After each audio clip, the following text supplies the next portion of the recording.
Адам качан гана оору күч алганда бейтапканага чуркап калганы бул чындык. Кулагы укпай, жыт сезбей даам татпай калгандын өзү эле чоң коркунуч десек жаңылышпайбыз. Ар бир оорунун алдын алууга чакырган ден соолук программасы кайрадан түз эфирде.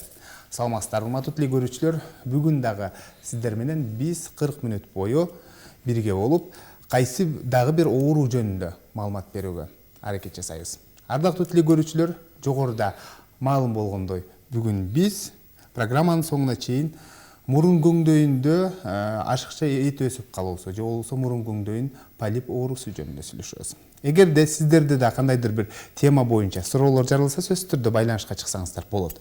Байланышчы телефондор 032 22 код аркылуу 244 87 номери жана ошондой эле WhatsApp номерибиз дагы иштейт. 0550 28 81 38 номери. Анда студиянын кадырлуу коногун мен сиздерге тааныштырып өтсөм. Акматбек Шарипов Ош областаралык бириккен клиникалык ооруканасынын кулак, мурун, тамак оорулары бөлүмүнүн башчысы, медицина илимдеринин кандидаты, жогорку категориядагы дарыгер. Саламатсызбы? Саламатчылык. Кош келипсиз. Эң алгач дал мына ушул мурун көңдөйүнүн түзүлүшү жана мурундун аткарган кызматы жөнүндө жалпы көрүүчүлөргө айтып берсеңиз. Урматтуу көрүүчүлөр, саламатсыздарбы? Мурундун негизги кызматтары аябандай чоң, кенен.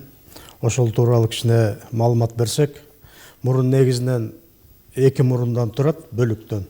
Бул сырткы мурун деп коет, бул сыртта жайгашкан биздин мурунубуздун формасы да. Эми ал сырткы мурун тууралуу ал биз үчүн ошол беттин симметриясын түзүп турат. Мындай косметология жагынан карасак, бул сулуулукту алып келет да, мындайча айтканда, беттин түзүлүшүн. Анан бизде эң негизги ички мурун тууралуу сөз кылалы. Ички мурун бул внутренний нос деп коет. Негизги бирден бир функциясы бул дем алуу да, кислородду ушул өпкөгө өткөрүп берүү деп айтсам болот. Дыхательная функция деп коебуз. Ушул кислород мурунда, мурун өзү негизинен башка эле органдарга салыштырсак деле болот. Ошондой эле өзүнүн функциялары бар да, кызматы. Себеби ошол кислород мурундан өтүп баратканда биринчиден аны фильтровать этет.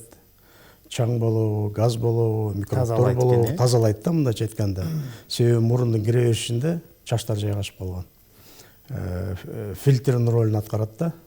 Андан кийин эгерде аба булганып, микробтор болуп, вирустар болуп калса, аларды да микроорганизм да.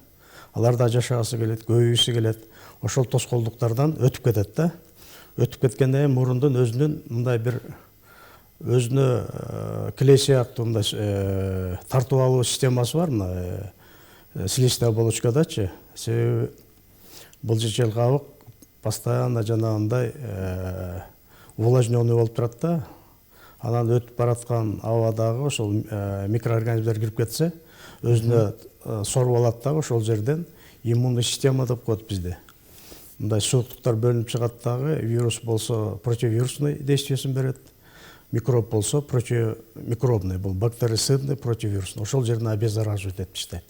Бул дагы өзүнүн защитный функциялары да.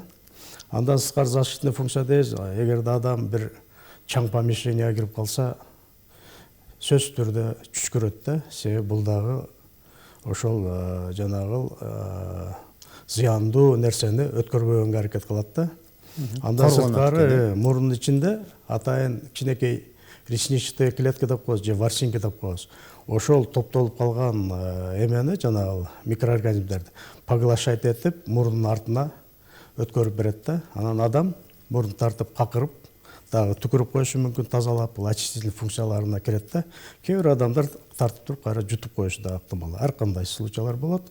Ошондуктан кислород мурундан өткөндө кийинки функциялардын бири бул согревающий функция деп коет. Мисалга бизде нормада 36,5 температурабыз болсо, аба, сырткы аба азыр сыртта муздакта бир 9 градус деп коелу, плюс жоон. Секундасына 36,5-тен 40 градуска чейин ысытып берет да. Ошол аба кислород мурундан арт жагына өткөндө уже чистый, стерильный болуп калат. Себеби андан нары отрицательный давление деп коет, өпкөгө берет да. Кислород өпкөгө баргандан кийин өпкөдө газ обмен жүрөт. Кислородду канга өткөрүп берет. Кандагы клеткалар керектүү биздин органдарга азыктандырып турат да, жеткирип берип турат. Биринчи мезгилде бул мээ питаться этет да, центральный нервный система. Мээ азыктанат экен. Мээ азыктанат. Мээ анан карап көрүп туруп, кайсыл жерде клеткаларга кислород керек болсо, өзү команда берет, ошо клеткалар ошол жеткирип берип турат да. Негизинен ушул дыхательный функция чоң ролду ойнойт. Себеби мурундун ушул функциясы бузулса, ал сөзсүз түрдө башка органдарга өзүнүн зыяны тиет, сөзсүз түрдө. Ошондуктан ушундай функциялары бар. Андан сырткарыда жыт сезүү органдары да мурунда жайгашып калган. Себеби жагымдуу жыттар болот, жагымсыз жыттар болот дегендей, ошонун баардыгын өз убагында жанагындай сезип турат да. Андан сырткарыдагы резонаторная функция деп коет. Биз сүйлөгөндө үндүү кылып, үнсүз, мындай үнсүз бүт баардыгына катышып турат да. Ушундай функциялары бар. Жакшы. Мурундун полип оорусу жөнүндө сөз баштасак эми, бул кандай оору? Мисалы, эл арасында мурунда полип бар экен, же болбосо эт өсүп калыптыр, же болбосо эт чоңоюп кетиптир деген ушундай ойлорду угуп калабыз да. Деги полип бул эт өсөбү, же болбосо кандайдыр бир без чоңоюп кетеби? Ушуну түшүндүрүп берсеңиз да. Эми полип деп ушул эт өсмөлөр мурунда көп кездешет. Себеби мурундун тегереги бардыгы эле дагы көңдөйчөлөр менен жайгашып калган, мындай анатомиясын алып көрсөкчү. Ошондуктан мурун көңдөйчөсүнүн тегерегинде ошо мурун менен мындай бир байланышып турган дагы көңдөйчөлөр бар да. Бул жаак көңдөйчөсү деп коебуз. Же болсо верхнечелюстные пазухи деп коебуз да. Мына үстүнкү жаактын үстүндө мурундун капталында жайгашып калган да. Андан кийин решетчатые деп коет, пазухи деп коет. Көз менен мурун сөөктөрүнүн ортосунда дагы жайгашып калган майда көңдөйчөлөр бар. Алар көп. 5тен баштап 12ге чейин болот. Эки тарапта. Бизде бардыгы эле бул органдар парный. Андан сырткарыдагы лобный пазуха деп коет, мына пешене чыкый көңдөйчөсү деп коет. Андан кийин ошо көз менен мурунун ортосундагы көңдөйчөлөрдүн артында, решетчатый пазухалардын артында, клиновидная пазуха деп коет, основная пазуха деп коет. Ошондой пазухалар менен байланышы бар да. Мен азыр мына көрүүчүлөргө түшүнүктүү болуш үчүн кичине рентген снимоктон көрсөтүп койсом, жакшы болот эле да. Ооба. Себеби мына рентген. Ошол жаак көңдөйчөлөрүнө. Мына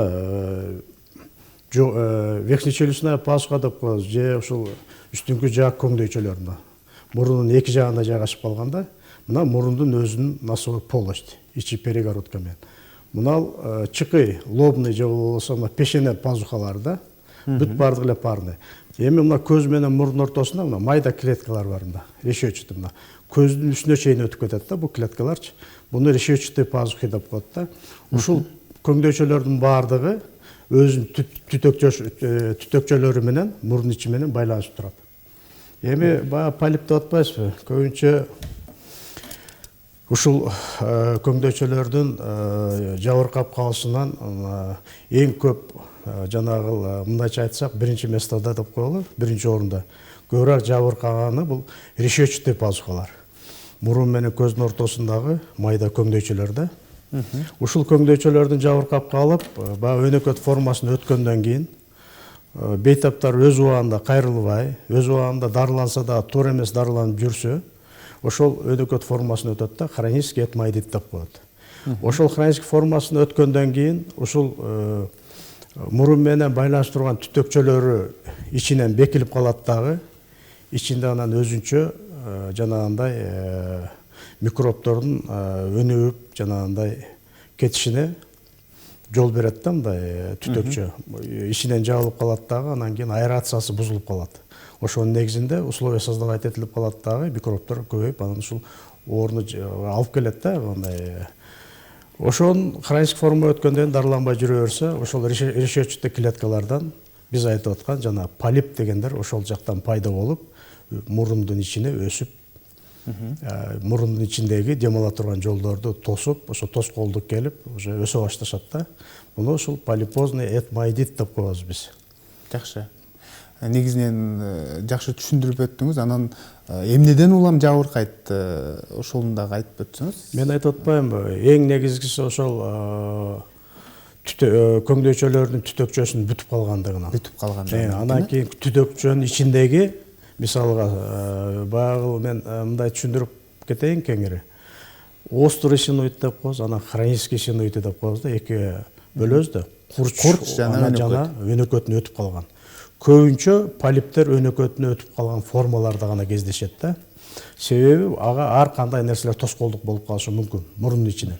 Биринчиден бул мурундун перегородканын кыйшайышы. Муну биз искривление носовой перегородки деп коебуз да. Ал ар кандай формада кыйшайып калышы мүмкүн. S-образный деп коебуз, буква латинский S-ке окшоп. Шип деп коебуз, шипке окшоп. Гребень деп коебуз, гребень. Выпуклый деп коебуз, ар кандай формада кыйшаят. Ошолор, ошол түтөкчөлөрдүн өзүн өзү тазалоо функциясын, ошол жана суюктар бөлүнүп чыга турган функциясын, ошол жерде тоскоолдук кылып тосуп калат да. Андан сырткары хронический риниттер бар. Гипертрофическая форма деп коет. Мурундун ичиндеги ошол сырткы стенкасы деп койсок болот. Биздин тилде айтканда латеральная стенка деп коет. Ошол жакта 3 носовой раковина жайгашып калган. Ошол носовой раковиналар эң негизинен ылдыйкысы.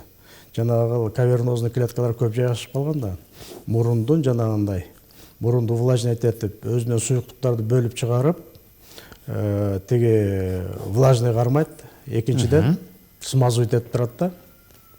Экинчиден ошол жерде өткөн абаны ысытып берип турат. Себеби кавернозный клеткалар ошол жакта жайгашып калган да. Ошолордун гипертрофия болуп чоңоюп, жанагындай размер чоңоюп кетип, алда тосуп калат да жана түтөкчөлөрдү. Андан сырткары хоанальный полип деп коебуз. Алда хоанальный полип деле ушул мурун өсмөсүнө кирет. Бирок бул көбүнчө мына жаак, үстүңкү жаак көңдөйчөсүнүн хронический формаларында кездешет да. Эми хронический формаларын айтып койсок, биз өзүнчө клиникалык формаларга бөлөбүз да. Острыйында, мисалга, курч формасында. Буну эксудативный деп бөлүп койсок болот. Ого жанагындай катаральный формасы кирет. Слизистый формасы кирет. Андан кийин андан серозный формасы деп да. Бул мурундан бөлүнүп чыккан суюктуктарга карап ошол формалары аталат да. Анан хронический формасы дегенде негизинен эки формасы кездешет. Бул хронический гиперпластическая форма деп коет. Бул слизистый оболочкалары ичинен утолщение болуп туруп, ошо түтөкчөлөрдү жаап калат. Экинчиси ошол эле көңдөйчөлөрдүн ичинде полиптер пайда болуп калат. Полипозная форма деп коет. Кисталар пайда болуп калат, аябагандай көп. Ошолардын негизинде келип туруп, ошолар өрчүп кеткенден кийин ошо түтөкчөлөрүнөн верхнечелюстной пазухадан мына үстүңкү жаак көңдөйчөсүнө борунду көздөп полиптер өсүп чыгат да. Буну хоанальный полип деп коебуз же ретрохоанальный, ретроназальный полиптер деп коебуз да. Ошентип ошол мурундун тегерегиндеги көңдөйчөлөрдөн өсүп чыккан өсмөлөр. Жакшы. Негизинен өнөкөткө өткөн учурда полипке айланат деп калдыңыз да. Башталышын кантип байкасак болот? Телекөрүүчүлөргө кеңеш болсун, кайсыл учурда сиздерге кайрылган жакшы? Мен телекөрүүчүлөргө түшүнүктүү болуш үчүн айтышым керек. Бул башталганда эле ушул мурундун жанагы дем алышы оорлошо баштайт, акырындык менен күчөйө баштайт, кыйындай баштайт да. Экинчиден мурунда заложенностьтар башталат. Мурун бир жагы ошол полип өскөн жагы тез-тез бүтчү болуп калат. Ошол эле тарабында жит сезиши да төмөндөйт да, төмөндөй баштайт. Раз мурундун дем алышы начарлаганда уйку да бузулат. Адам жанагындай кандай десем, түнү мурду бүтүп дем ала албай, ойгоно берет да кайра-кайрачы. Андан сырткары дагы ошол эле пазухалардын мындай локальный айтканда, ошол эле жанагы сыртта, мисалы верхнечелюстная пазуха деп атпайбызбы, үстүңкү жак. Ошол жерде давление башталат, прилив, тяжесть башталганда эңкейсе жанагы жеринде уже билине баштайт да. Андан сырткары тиги оорулар башталат ошол жерлерде. Эми баягы үстүңкү жаак көңдөйчөсүн айтсак, оорусу тишке берилиши мүмкүн. Көбүнчө тишке берет да, мындай верхний челюстке берет. Андан кийин ошол тараптан кулак жакка бериши мүмкүн. Ана жана решетчатый клетка деп туруп, этмоидальный полиптерди айтып атпайбызбы, көз менен мурун ортосунда. Анда ошол мурундун именно ошол скат деп коебуз, мурундун сөөгүндө оору пайда болот, көздүн ички уголдорунда оору пайда болот да. Жана эңкейгенде оорулошуп, салмактанып, жанагындай давление пайда болгон соң. Ошол эле учурда температураны чыгарат, ошол эле учурда мурундан ар кандай выделениялар башталат. Кээ бирине слизистый башталат, кээ бирине слизисто гнойный башталат дегендей да. Ушундай жагымсыз суюктар ага баштайт да. Ошол учурда сиздерге кайрылыш керек. Ошол учурда канчалык эрте кайрылса бизге ошончолук жакшы болот да. Жакшы, бизде көрүүчүбүз бар экен, анда кабыл алсак. Саламатсызбы? Кош келипсиз. Кандай сурооңуз бар? Урматтуу көрүүчү, биз сизди угуп жатабыз. Саламатсыздарбы? Саламатчылык. Кандай сурооңуз бар? Берсеңиз болот. Саламатсыздарбы? Саламатчылык.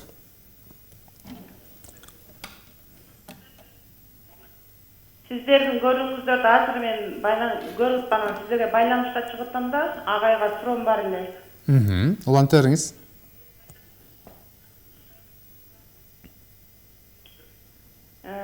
Мурун көмдөй, мурун деп атасызбы, мурун эмне себептен кургайт? Анан кургаганда көзгө жаш Түшүнүктүү. Түшүндүңүз, Түшүндүк. Суроо түшүнүктүү болду. Мурунда оорулар бар да, биз жана эле айтып кетпедикпи? Баягы өнөкөт формасын өткөндөн кийин буну хронический риниттер деп коет да. Хронический риниттин да өзүнчө бир клиникалык формалары бар да, клинический форма деп коебуз. Бул хронический атрофический ринит деп коет. Ошол атрофический ринитинде азыркы көрүүчү берген суроодой мурун кургайт да, негизинен. Себеби жанагы мурундун багыл кургаган себеби эмнеде? Биринчиден былжырчылык кабыгы ал жукарып кетет, истончение болуп. Анан ошо былжыр челкабыктагы бакаловидный железалардын секрециялары төмөндөйт. Анан жана ресничный клеткалар деп атпайбызбы? Алар дагы жана өз мурун ичин тазалоочу. Алардыкы да төмөндөөнүн негизинде мурун кургап, коркалар пайда болот да.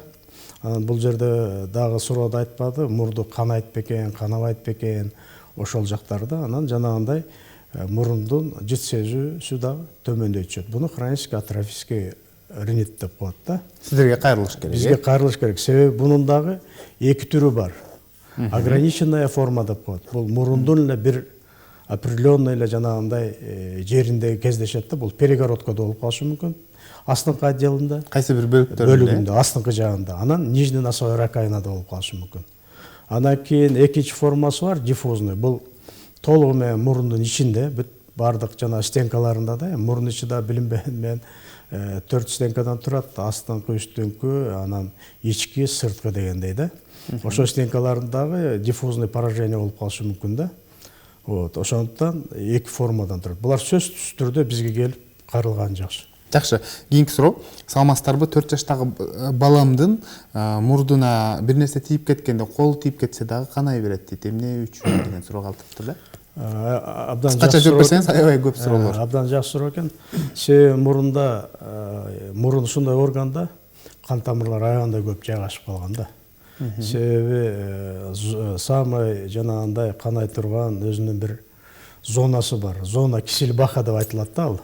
Ошол мурун перегородкасында, ошол асты жагында да, ал жерге бир 4 артерия келип кошулат да, өзүнүн анастомозун түзөт да, мындай сеткага окшоп.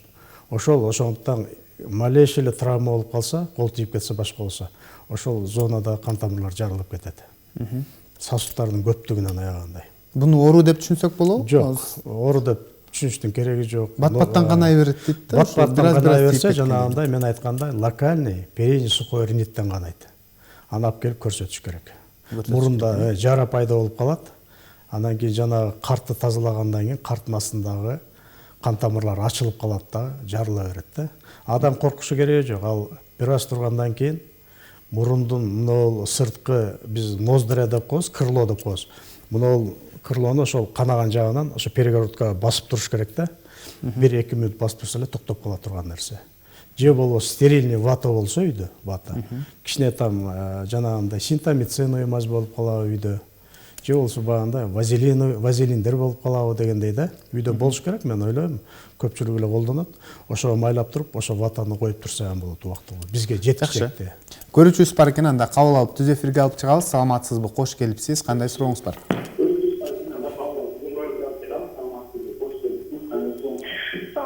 Мен суроо берейин дедим эле. Кызым 12 жашта, анан эме мурду бүтөт, бат. Мурду бүтөт, анан мурдун ичинде майда эттер бар да, кызыл болгон кичинекей. Анан ошону кандай кылып дарыласа болот? Суроо түшүнүктүү болду, Суроо түшүнүктүү. Өздөрү эле дарыгер болуп көрүп коюптур. Мен дагы бир нерсени ушу телекөрүүчүлөр үчүн айтып кетейин.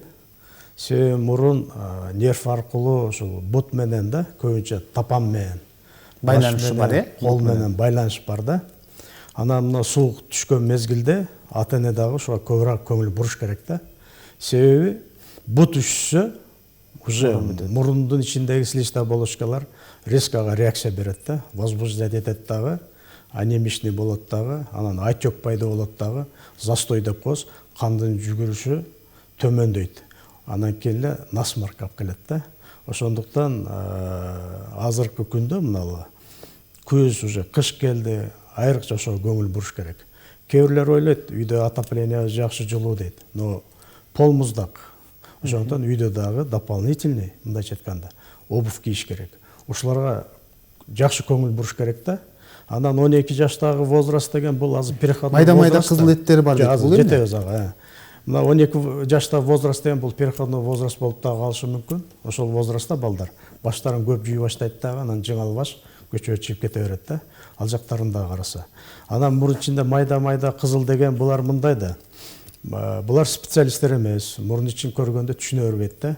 Ал мен айткандай эле нижний носовой раковина болуп калышы мүмкүн, жанагы средний, верхний деген. Ошондуктан лучше бизге алып келип кайрылган жакшы. Жакшы, байланышта дагы көрүүчүбүз бар экен, анда кабыл алып түз эфирге алып чыгабыз. Саламатсызбы? Кош келипсиз. Кандай сурооңуз бар? Урматтуу көрүүчү, биз сизди угуп жатабыз. Саламатчылык.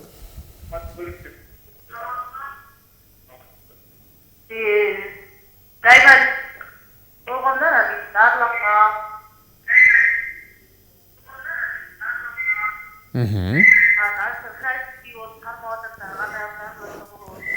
Жакшы, суроо түшүнүктүү болду.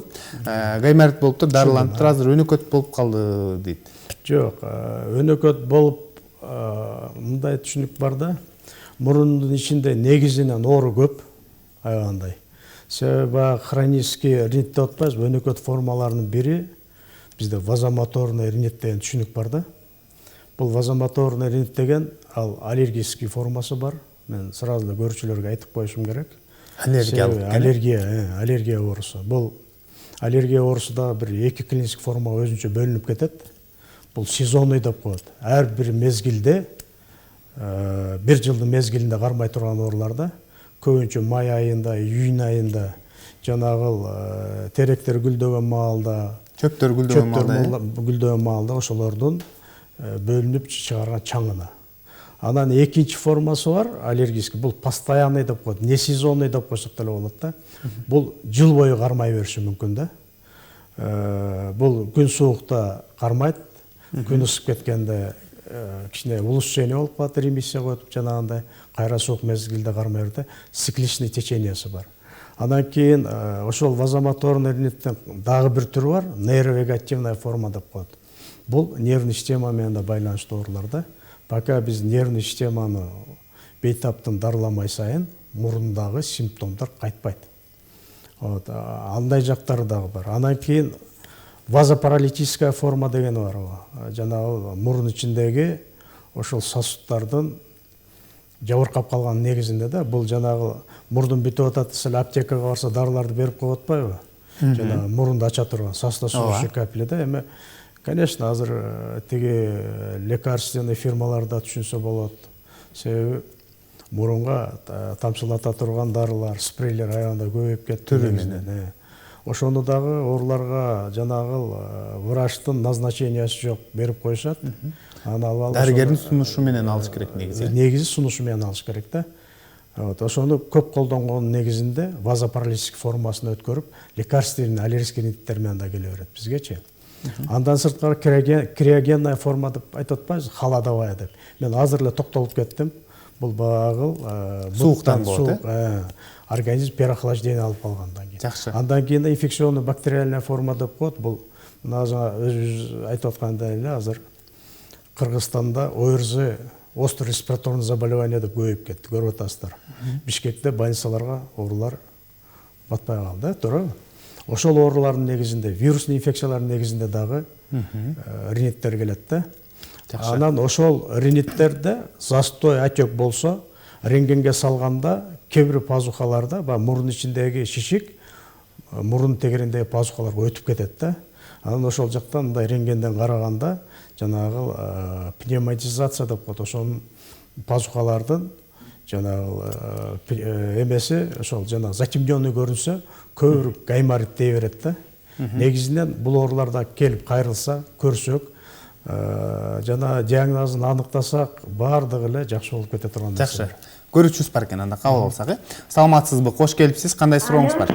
Биз сизди угуп жатабыз, сурооңузду бере бериңиз. Алло, саламатсызбы? Саламатсызбы? Саламатчылык. Мен кичик уулумун мурду тез агып, какырып түйлөт. Жашы канчада? Көп балгам келет да, мурдам чогат, балгам көп келет. 14-дө. Жакшы. Суроо түшүнүктүү да. Суроолор окшош эле болуп атат, чын айтканда. Бул эженде уулунда ошол вазомоторный ринит бар да, хронический формасы. Бизге кайрылсын, биз баардыгын ошо көрүп, диагнозун аныктап, анан кийин бүт режимдерге салып, түшүрмөлөрүн берип, анан кандай дарылаш керек, биз баардыгын көрсөтүп беребиз. Жакшы. Кийинки суроо телекөрүүчүдөн 30 жылдан бери жыт сезбейм дейт. Эмне үчүн деген суроо калтырыпты да. 30 жыл болуптур. Анда жакшы суроо бул дагы. Бул чоң убакыт. Ошол жанагы өнөкөт формаларынын бириндеги эле формада жыт сезбейм дейт, бирок дагы бир булорну көрүш керек да, жыт сезбей калганына байланыштуу өзүнүн мурдунан жагымсыз жыттар келеби? Ошону сураш керек да. Бизде ошол хронический жана атрофический риниттен башка дагы мындай зловонный насморк деп коебуз да, зловонный насморк деп коебуз. Буну азена деп коет. Ошол ооруларында гипосмия деп коет. Отсутствие носового обоняния деп коет. Жыт сезүү төмөндөп кетет да. Балким ошондой оору менен жабыркап калышы мүмкүн да. Текшерүүдөн өтүш керек. Бизге келип текшерүүдөн өтүш керек. Жакшы, биз азыр болсо видео материалга кезек берсек, андан соң кайрадан жолугушабыз.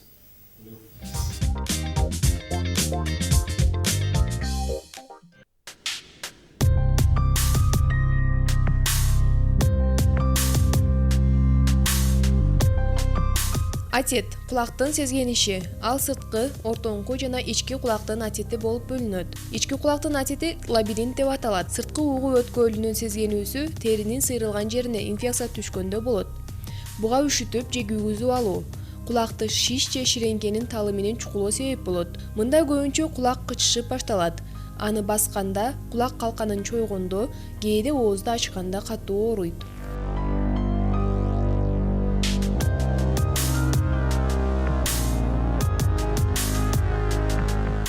Ортоңку кулактын сезгенишинин катуу кармаган жана өнөкөт түрү болот. Катуу кармаган атет көп тараган, айрыкча балдар көп ооруйт. Ал негизинен жогорку дем алуу жолдорун жабыркатуучу жугуштуу оорулардын, грипп, катуу кармаган сасык тумоо, кызамык, скарлатина жана башкалардын кабылдоосу катары пайда болот. Мурун кулкуңдун сезгенүүсү тарсылдак көңдөйүнө өтөт.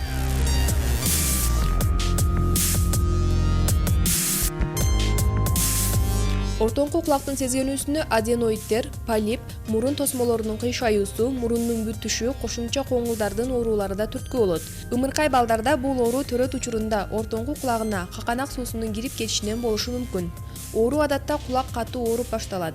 Эти ысып, угуу начарлайт. Кулактан ириң ага баштаганда көбүнчө алгачкы күнү оорусу басаңдайт. Температурасы төмөндөп, абалы жакшырат. Кийинки күндөрү оорулуу кулагынын начар укканын сезет. Көпчүлүк учурда оорулуу айыгып, угуусуз калууна келет.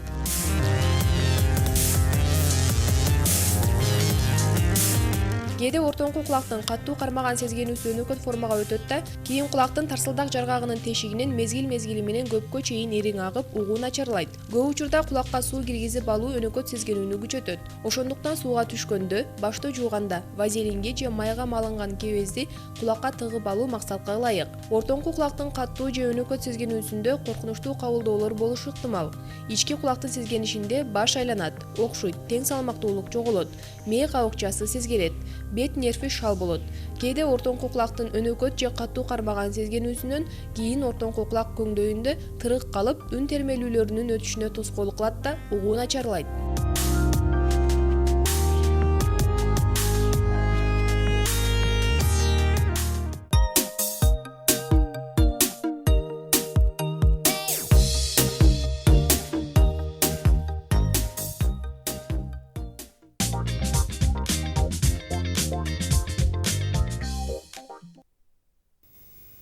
Урматтуу көрүүчүлөр, сиздер Ден соолук программасына ортоктош болуп жатасыздар. Бүгүн биз мурундун полип оорусу жөнүндө маектешип жаткан кирбежибиз.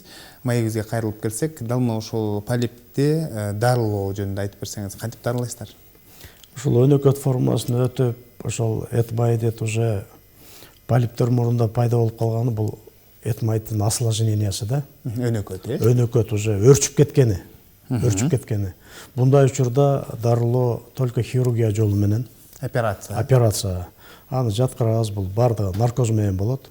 Полиптерди алып таштайбыз. Ошол полип өсүп чыккан пазухалардын бардыгын вскрывать этип, тазалап таштайбыз да, мындайча айтканда ачып, ошондой жол менен дарыланат, хирургия жолу менен. Жакшы. Мына ушул операция жолуна дагы бүгүнкү күндө жаңылануулар кирип турабы? Медицинага улам жаңылыктар келип турат го. Кандай жасалат, жакшы суроо. Азыркы күндө эндоназальный хирургия, эндоскопическая ринохирургия деп коет. Азыр эле мына көрсөттүк фильмде. Ошол аппараттарды алып келип киргизсе, булар малоинвазивный деп коет, малотравматичный деп коет да. Мурун ичинде ошо азыраак жаракат менен алынат бардыгы. Анын эч кандай мындай тез таасирлери азыраак болот да. Жакшы. Анан ошол операциядан кийин эмнелерге көңүл буруш керек бейтап? Себептенде ушул операция болгондон кийин муздак аба дароо эле башыма чыгып кетип аткандай сезилет деп кээ бирлер айтып калат, ошол операция жасаткандарчы. Жок, мындай да мурдун өзүнүн функциялары бар, мен жана айтып кетпедимби? Ошондуктан ошондо айрым бир функцияларын аткара албай калабы деген ой. Мурундун өзүнө эле так коюш керек. Мурун жаратылыш бизге берген, жараткан, өзүнүн мен айткан функциялары бар, өзүн өзү тазалап, өзүн өзү ордуна алып келет да. Бул жерде режимди сакташ керек болгону. Биз айтып аткан режимде. Кыскача режимдерди айтып өтсөңүз, кандай? Айтпадык, бутту жолу кармаш керек, күз келгенде обувду сезондорго карап. Операциядан кийинчи? Операциядан кийин врачтын көргөзмөсүн алыш керек. Мурундагы ошо жара тайкычакты биз ошол маздарды колдонууга, ошо маздарды койгонго биз өзүбүз эме беребиз, жанагындай местное лечение деп коет көбүнчөчү. Дарылануу ошол канча убакытка чейин колдонуш керек, анан кайсы убакытта бизге кайрылыш керек. Жакшы. Мына ошол полипти алып койгондон кийин мурдагыдай эле болуп калабы? Жыт сезүү, анан муздак аба кирип кетет деп кээ бирлер ушундай даттанып калат да, бул полипозный этмоидит деп биз бага айтып атпайбызбы? Көпчүлүк учурда кандай болот? Барат дагы мурду бүтүп калат, тиги полип өсүп чыгат да, мурундун аба өтө турган жолдорун баарын жаап калат да. Кээ бир учурда ошо полиптерди алып коет дагы, мурундун дем алышы кайра калыбына келип калат, тиги пазухалар тазаланбай калат да. Анан кийин кайра эле ошол определенный убакыттан кийин ал рецидив берет бул оорулар. Мен айтып атпаймынбы, күз, жаз мезгилдеринде сыртта аба жанагындай алмашкан учурда да, күн тийип туруп эле резко багандай жамгыр жаап же кар жаап берип, ушундай болот атпайбы күздүн күндөрүндө резко суук болуп кеткенде. Вот ошол учурларда көбүрөөк мындай рецидив берип калат да. Анан кийин булар жанагындай Эми баягы бизде профессиональный вредностьтер деп коет. Мындай мисалга цементный завод иштеп атса деп койсок, ак чыгарган таш заводдордо иштеп атса, көптөр жана үйдө тиги ремонт кылып атпайбы, тиги эмелер менен иштеп атпайбы, бүт аливастыр жана краскалар менен. Ошолор сөзсүз түрдө маска кийиш керек. Колдон келсе респиратор кийиш керек да, мындай абаны тазалап бере турган. Жакшы, суроо түшүнүктүү болду жооп. Азыр болсо көрүүчүлөрдөн 1-2 суроо келиптир. Тез жооп берип койсоңуз. Мурун канаганда дейт, өйдөнү караган туурабы деген суроо калды. Өйдөнү караган туура эмес, мурун өйдөнү караганда кан носоглоткадан тиги глоткага кетет дагы, жута берет дагы, канча кан кеткенин өзү да билбей калат. Эң туурусу ылдый караш керек. Токтогучакты ылдый карап турган. Ылдый караш керек. Жакшы. Эң негизгиси ошол. Мурунга жара чыга берет, эмнеликтен деген суроо калды. Мурунга жара чыга берген себебинен биринчиден алып келип бизге кайрылыш керек. Хронический ринит болуп жанагындай суюктуктар чыкса, мурундун жанагы кире беришиндеги кожаларды мындайча айтканда сезгендире берет да, раздражение кылып жара пайда боло берет. Ал жара башка ооруларда деле пайда болушу мүмкүн. Мисалга герпесте, вирус герпес. Ал сөзсүз түрдө ошо мурундун кире бериштерине, ооздун тегерегине жара пайда боло берет. Бизге кайрылсын. Жакшы. Тамак кулак ооруса дагы мурунга кандайдыр бир доо кетеби деген суроо. Жок, мурундун кулак менен байланышы бар. Аны айтышыбыз керек. Себеби мурун бүтсө, ал сөзсүз түрдө кулакка таасир этет. Кулакка таасир этет. Кулакка таасир этет. Себеби мурундун көңдөйчөсү бүткөндөн кийин артында да бир көңдөйчө бар да. Буну носоглотка деп коебуз. Жана кичинекей тилдин үстүн жанында көңдөйчө турбайбы? Ошо көңдөйчөнүн капталына кулактын жана үнгө көмөк берген түтөкчөсү келип ачылат да, биз слуховая труба деп коебуз. Мурундун дем алышы начарласа, слуховая трубада жанагындай вентиляционный функция деп коебуз. Функциясы сразу жабыркайт да. Сфеноидит деп коебуз, сфеноидит деп коебуз, эвстахит же тубатит деп коет. Ошондо кулак сразу бүтөт дагы, өзүнүн сүйлөгөн сөздөрү кулакка жаңырып, кулакта угушу начарлай түшөт ошол жакта. Тескерисинче мурун бүтө турган болсо кулакка таасир этет да. Таасир этип калат экен. Багыл курч остеоартит деп атпайбызбы? Ошо курч остеоартиттер деп келет да. Көбүнчө жаш балдар жабыркайт бул оору менен, себеби алардын өзгөчөлүгү бар да, түтөкчөсүн. Алардыкы биринчиден кыска, анан прямой, широкий да. Ошондуктан жутунганда дагы качыраак, катыгыраак түшкүрсө дагы ностон, носоглоткадан кулакка барып калышы ыктымал да. Жакшы. Ардактуу телекөрүүчүлөр, бүгүн бизде конокто Ахматбек Шарипов, Ош областары аралык бириккен клиникалык ооруканасынын кулак, мурун, тамак оорулар бөлүмүнүн башчысы, медицина илимдеринин кандидаты, жогорку категориядагы дарыгер болду. Рахмат айтабыз. Бүгүнкү тема боюнча жакшы маалыматтарды айтып өттүңүз. Ишиңизде ийгиликтер болсун, дайыма эл кызматында жүрө бериңиз. Сиздерге да рахмат. Ардактуу телекөрүүчүлөр, ушуну менен Илим жана билим телеканалынын ден соолук программасы өз соңуна келип жетти. Аны мен Сейит Амираев алып бардым. Кайрадан эфир аркылуу амандашканча сак саламатта туруңуздар.